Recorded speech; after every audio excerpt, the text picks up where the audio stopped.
Shane Kirkwood, Fight Star Media here in HQ, and I'm delighted to be joined by Will Fleury. Will fucking Fleury. Boom. How are you, Will? Very good now, yeah. We're 1 week out from Cage Legacy, July 22nd down in Cork, where you used to train.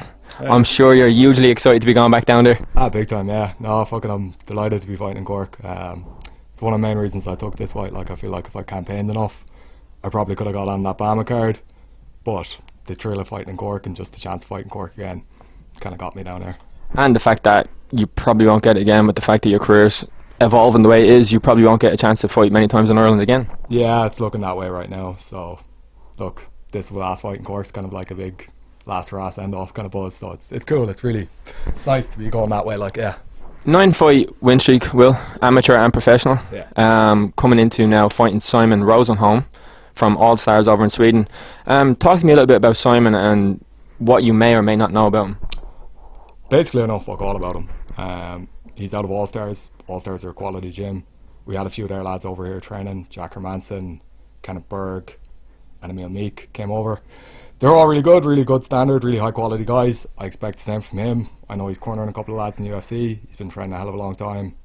So I'm expecting like a high quality opponent, but I'm also like, I back my skills and I whoop ass in general, so. And I know being in SBG, the opponent really never matters. No, it doesn't lie. And like, to be honest, like, you know, I was asked earlier in another interview, like, have I done a whole lot of research into this guy?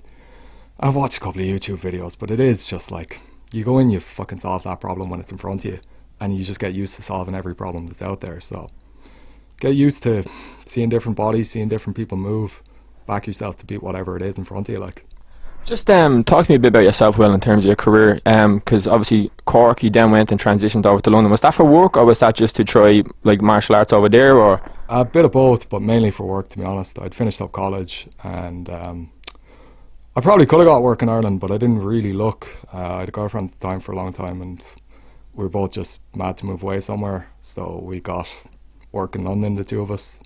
Moved over there, and my biggest thing straight away was like, where can I train? Looked up where the most legit gym in London was and went out to London Shoot Fighters and started training away there the whole time. So it was great. Like, I was only over there a year and a half, but it was a great time, like, and I really enjoyed my time in London. But like, living in London and training in London were two different experiences. Like, I hated my life in London was spending like 3 hours a day on the tube.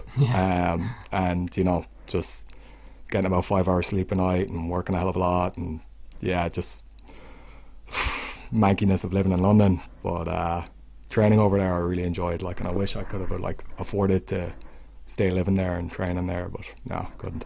There's a switch obviously then in the mentality from professional pursuits in terms of career and academic stuff to then, okay, I'm going to pursue and go after martial arts professionally, and that's going to be my career. What brought about that change? I suppose the fact that I was doing pretty well. I was winning all of my fights pretty dominantly. I always loved the sport, and I was always... I know firsthand of that as well. Hey. To anybody that doesn't know, me and Will had a scrap in 2013. I stupidly kicked Will in the face and annoyed him, and he pounded me until he got my neck and strangled me, so I know firsthand about dominance. So, you've left your mark anyway. Fuck it, you know? So, no, like, I was doing pretty well at what I was going at, and I just gave it everything I had always. Like, you know, I was obsessed with it from pretty early age. Like, as soon as I got into the sport, it was my main focus. So, you know, I kind of... Easy decision? It wasn't an easy decision, to be honest, because I wasn't really, like, I'd saved up a bit of money, but I wasn't 100% secure financially at that stage. And I just said, fuck it, you know, I'm going to regret not doing this. And I was 25, 26 maybe at the time. And I just said, fuck it, I have to do it. Like, I'm going to regret, like, I'll always go what if I didn't go for it. So here we are. So coming back to Ireland and deciding you're going to pursue professional martial arts as your career, I'm guessing SBG was the only choice then, as in terms of gyms to go to? Well, when I originally moved back, we had a couple of very good lads in trials. Myself, Kieran Daly and James Brennan were training away non-stop. And it's really sad the way it all went. Like, we had a really good team, and we had a really close team. But just the way things kind of, you know, that's life. Things kind of, like, people drift, things happen. Like, the atmosphere kind of just changed a bit, and, like, you know, the gym started transitioning a little bit, and pretty much I ended up, like, it was myself and James were the only two left, basically. well, of my size anyway, of like the bigger lads. Because there was that Cork kind of went through the MMA clinic, became Samson and Trials, and there was kind of there was a whole lot of. It was MMA clinic, then Trials, and then Samson, and they were all great gyms. But like, and I'm really lucky. Like, I feel like kind of, although some of the stuff that's happened has been kind of sad, I've always been in good gyms and I've always been supported by the people who've been around me. Thank fuck. So it's like, it's more. There was definitely huge opportunities there that didn't kind of come to fruition. So when I originally moved back, it was to, you know, train out of Cork, and it was, you know, we really were backing ourselves, and there was a lot of confidence among us. Like, you know, we really felt like we were going to do it. But sure, that didn't happen, and that's life. You get on, you move on, and then as soon as things kind of, it seemed like there wasn't really going to be a massive amount of professional fighters out of Cork, and I was probably going to have to go my own way. SBG was the only option really, like, and here we are. So you get to SBG, and obviously you make that home. In what way has SBG either changed your game or kind of improved your game? I think you're surrounded by the sport, the high level end of the sport constantly. So you see what the realities being, or trying to make it in the sport are. So like, I suppose it dawns on you that like making a living out of this is very, very difficult, and it's not necessarily based on being the best fighter. It's based on promoting yourself, and it's based on what you can, you know, how many people you can make care about you fighting. But also, like, just from a technical point of view, there's a wealth of knowledge, and you know, like, it's like anywhere, man. You want to fucking get the best of anything, you travel to different places and you see what's good. People around here, like, there's black belts everywhere. There's just a wealth of like technique, and a wealth, you know, you ask a question, you've three guys going, oh, that could be that, or it could be that, or it could be that. You want to roll with some guy, he might be a black belt for 15 years and you wouldn't know, like. So there's just so much to pick on. Yeah, it's a hub of talent, basically, where you can come in and extract, you know, the brains and the skills of other people, like. Now, one of the things I myself, and I know a lot of people admire you, Will, is the fact that you just want to fucking fight. And part of my language, but Will had an MMA fight planned before opponent pulls out, and you take a professional K1 fight, lay notice against an Irish champion, and brought the fight to him in a pure stand-up fight. And I'm incredibly, like, I get real like bitter with myself anytime I even hear about that fight. Like, my housemate, who didn't even know I was a fighter, brought it up with me a while ago. He was like, oh, I watched a K1 video of you, and I was just so fucking salty.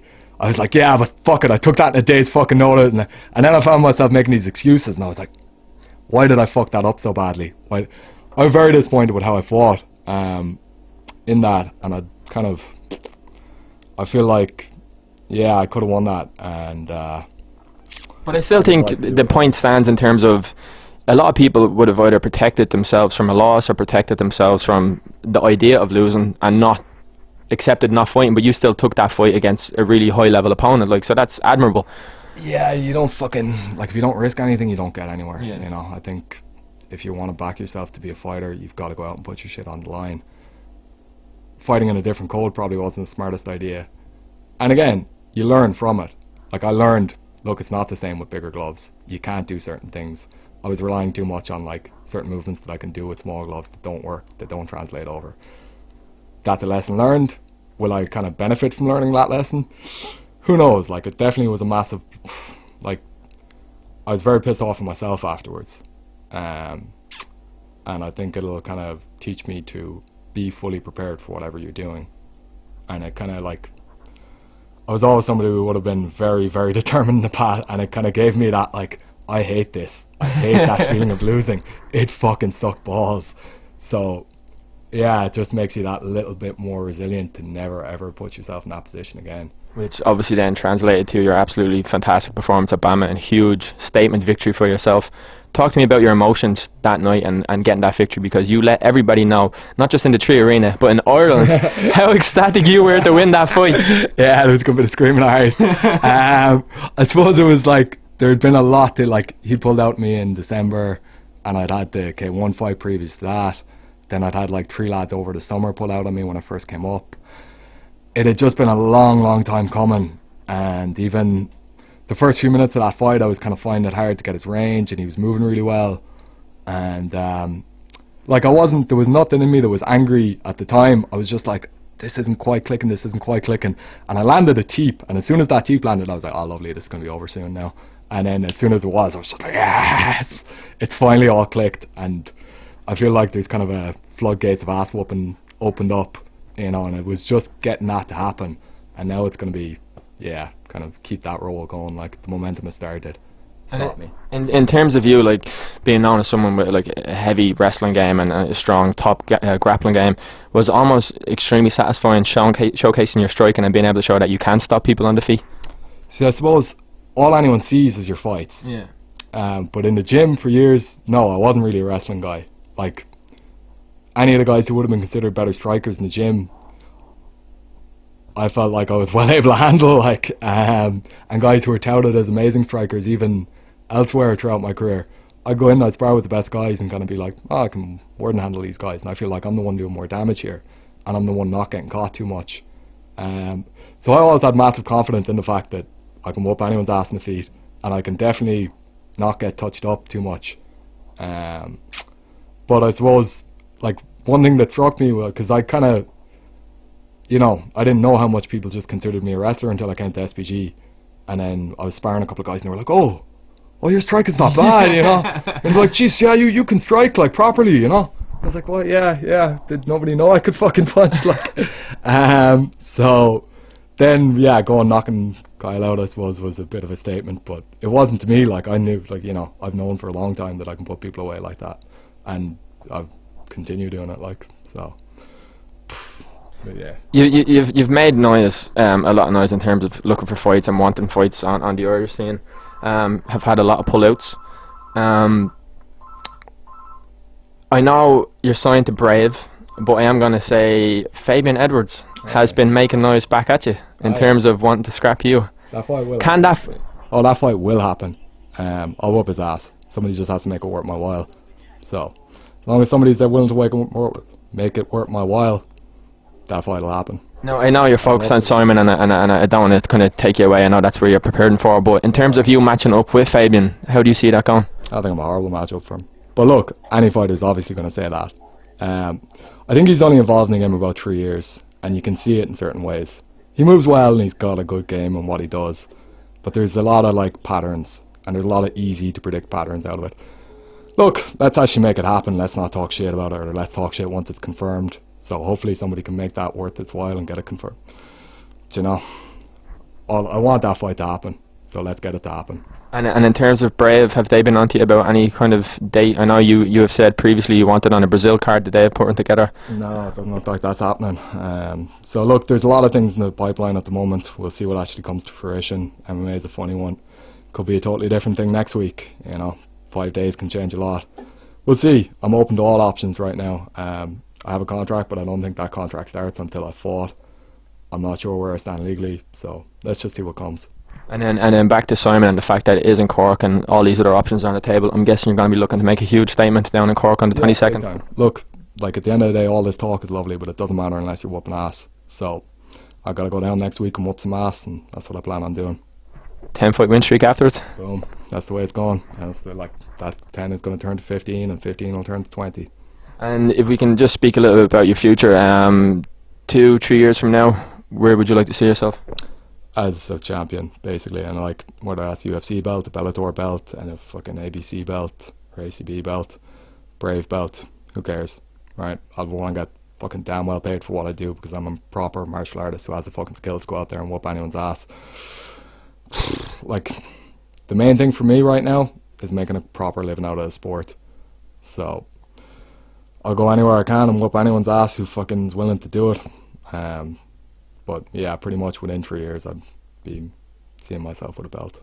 What's in your mind towards fighting? Like, because you're very confident, and that comes true. Like, what's your mindset in terms of going into a fight? And is it just confidence in knowing you've put in the training and the hard work, or? Yeah, I think, like, look, every fighter, obviously, as soon as you approach these situations, there are doubts in your mind. You go, fuck, this guy might be really good, he could be really strong, he could be whatever.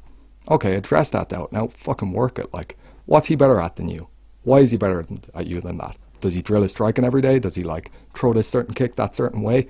How do you move to negate that? What are you going to do to stop that from being something that could be an obstacle in your way? Is his conditioning better than yours? empower yourself to outwork that situation. So if you feel like you might be fucked in a situation, address it. Like, it's not like I've gone into fights with no worries or no like, oh shit, this could go badly. It's a fucking fight. It's a fair contest. It's even contest. Address what might go wrong and work as fucking hard as you can to not let it go wrong.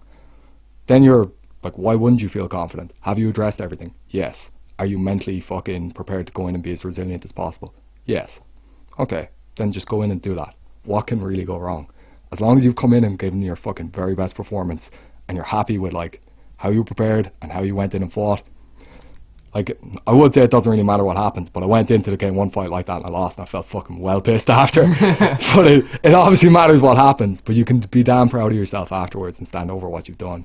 So like, being that guy who's just like, I'm going to fucking address everything and prepare as best I can and I'm going to go in and fight as best I can. You're making you proud of you, and that's all that really fucking matters, you know. Fantastic attitude. I mean, now when it comes to fighting and being in the cage, you're in there alone, but it takes a lot of people and a lot of help to get you there. So I'm sure you have a lot of people you want to thank, or maybe a few sponsors you want to give a shout out to. I'm wearing any sponsors I have.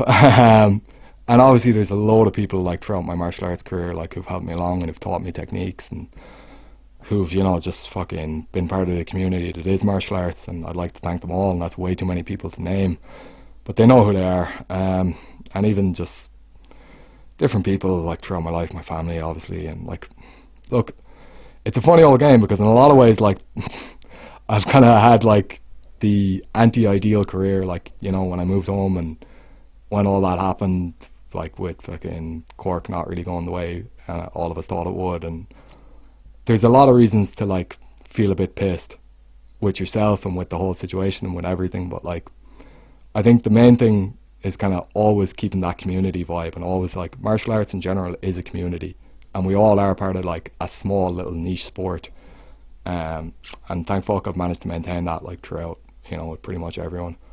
And yeah, I kind of want to fucking thank a lot of people, but I'll do it when I meet them, kind of, you know. So well, very confident, very sure of yourself, and a great attitude towards fighting. good. Thank you very much for dropping up the 5-star, and thank you very much for your time. All the best in the 20 seconds. Thanks a million.